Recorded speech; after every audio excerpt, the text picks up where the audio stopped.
ఆంధ్రప్రదేశ్లో టీడీపీ నాయకత్వం మీద ఆ పార్టీకే చెందినటువంటి నేతల్లో కూడా నమ్మకం తగ్గిపోతుందా? చంద్రబాబు సారథ్యం మీద సందేహాలు ముసురుకుంటున్నాయా?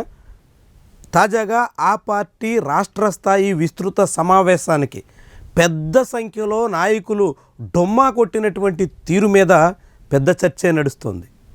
అనేక మంది నేతలు ఉద్దేశపూర్వకంగా కొందరు, ఇతర అనేక కారణాలతో మరికొందరు ఈ సమావేశానికి గైర్హాజరయ్యారు. హాజరైనటువంటి వాళ్ళలో కూడా అనేక మంది సమావేశం మధ్యలోనే వెళ్ళిపోయారు. చంద్రబాబు, నారా లోకేష్ ఏం చెప్తున్నారు అన్నది పట్టించుకోకుండా నాయకులు నేరుగా సమావేశం నుంచి వెళ్ళిపోయినటువంటి తీరు అందరినీ విస్మయానికి గురిచేస్తుంది. ఇందుకే టీడీపీలో ఇలాంటి పరిస్థితులు ఎందుకు వస్తున్నాయి? ఆ పార్టీ నాయకత్వం ఎందుకని పట్టు నిలుపుకోలేకపోతుంది? తామే టికెట్లు ఇచ్చి తమ చరిష్మా కారణంగానే గెలిచారు అని భావిస్తున్నటువంటి ఎమ్మెల్యేలు ఇప్పుడు నాయకత్వం తీరు మీద ఎందుకని ఇంతటి నిర్లక్ష్యపు ధోరణితో సాగుతున్నారు?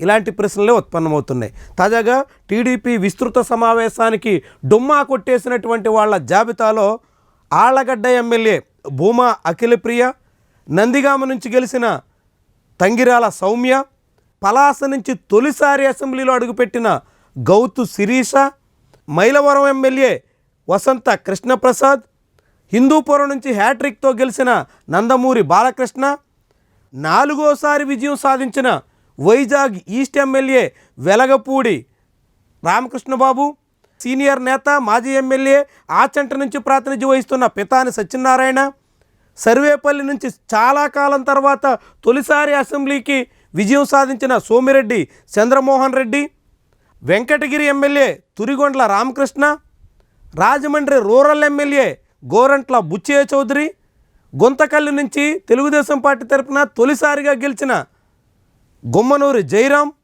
ఎన్ఆర్ఐగా ఉండి మొట్టమొదటిసారి పార్టీ టికెట్ సాధించి పోటీ చేసిన తొలిసారే అనూహ్య విజయం దక్కించుకున్న ఉదయగిరి ఎమ్మెల్యే కాకర్ల సురేష్, నరసరావుపేట నుంచి మొట్టమొదటిసారి విజయం సాధించిన చదలవాడ అరవిందబాబు, దాంతోపాటుగా సీనియర్ నేత ప్రస్తుతం పీలేరు నుంచి ప్రాతినిధ్యం వహిస్తున్న నల్లారి కిషోర్ కుమార్ రెడ్డి, మొన్నటి ఎన్నికల్లో డోన్ నుంచి గెలిచిన మాజీ కేంద్ర మంత్రి కోట్ల సూర్యప్రకాష్ రెడ్డి, కొవ్వూరు ఎమ్మెల్యే ముప్పిడి వెంకటేశ్వరరావు, చింతలపూడి ఎమ్మెల్యే సోంగ రోషన్ కుమార్, ఈ ఎమ్మెల్యేలు 18 మంది కూడా నిన్నటి సమావేశానికి డొమ్మా కొట్టేశారు. ఇందులో ఎన్ఆర్ఐలు ఉన్నారు, మాజీ మంత్రులు ఉన్నారు, ఇప్పటికే టానా ఆటా పేరుతో అమెరికా చెక్కేసినటువంటి నేతలు కూడా ఉన్నారు.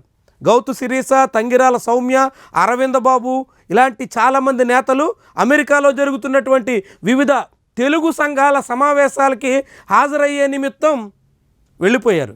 మరి చంద్రబాబు నాయుడు తానా ఆట అంటే మీకు బై బై చెప్పాల్సిందే, మీకు టాటా అంటాము, జనం మీకు గుడ్ బై చెప్పేస్తారు అంటూ చేసినటువంటి హెచ్చరికలు ఈ నాయకులందరికీ ఎందుకు పట్టడం లేదు? అంటే టాటా గుడ్ బై అని ఈ ఎమ్మెల్యేలందరికీ చంద్రబాబు చెప్పగలరా? తన మాటను కూడా ఖాతరు చేయకుండా, పార్టీ సమావేశాన్ని కూడా లెక్క చేయకుండా, కీలకమైనటువంటి ఇంటింటికి తెలుగుదేశం కార్యక్రమానికి నిర్వాహక సమావేశం ఎక్కడ ముఖం కూడా చూపించకుండా అమెరికా వెళ్ళిపోయినటువంటి నేతలందరినీ చంద్రబాబు నాయుడు పక్కన పెట్టగలరా అనే ప్రశ్న ఉదయిస్తుంది.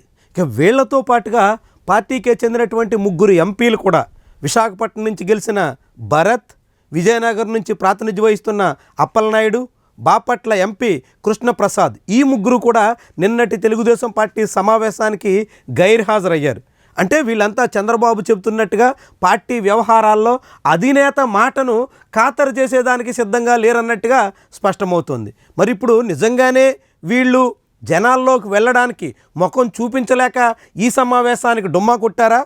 సుపరిపాలనలో తొలడుగు అని చంద్రబాబు చెబుతున్నప్పటికీ జనం నుంచి వచ్చేటువంటి వ్యతిరేకత, ప్రజల నుంచి వస్తున్నటువంటి ప్రశ్నలు, ఎక్కడ తమకు రావాల్సినటువంటి పథకాలు అనేటువంటి డిమాండ్లు, వీటన్నిటికీ సమాధానం చెప్పలేకే ఈ కార్యక్రమానికి గైర్హాజరయ్యారా, లేకుంటే ఇంకా ఏమైనా కారణాలు ఉన్నాయా అనేటువంటి ప్రశ్న వినిపిస్తోంది. మరి ఇప్పటికే జనసేన, బీజేపీ కూడా ఈ సుపరిపాలనలో తొలడుగు వేసేదానికోసం తెలుగుదేశం పార్టీతో చేతులు కలపడం లేదు. మరి అలాంటి సమయంలో సొంత పార్టీలోనే చాలామంది నేతలు, 18 మంది ఎమ్మెల్యేలు, 3 ఎంపీలు, ఇంతమంది దూరం అయిపోతుంటే ఇక ఈ తొలి అడుగు పడేదెలా? ఈ తొలిగడుగు విషయంలో జనం నుంచి ఎదురయ్యే ప్రశ్నలకు సమాధానం ఎలా అన్నది ముఖ్యమైనటువంటి ప్రశ్న.